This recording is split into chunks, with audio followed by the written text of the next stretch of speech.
Kasi again, paalala lang sa'yo, madali lang maubos yan.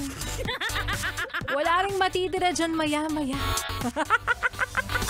Kaya para sa'yo na nakaabang na sa sweldo, samahan mo na si Laika Barista ngayong hapon ng Throwback Thursday, kasama rin ang susunod nating kanta na nagpapaalala at nagsasabing paiba-iba ang panahon.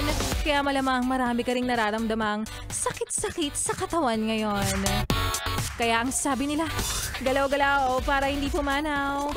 Hoy, dahil sumweldo ka naman na, bayad-bayad rin ng utang para hindi ka makulang.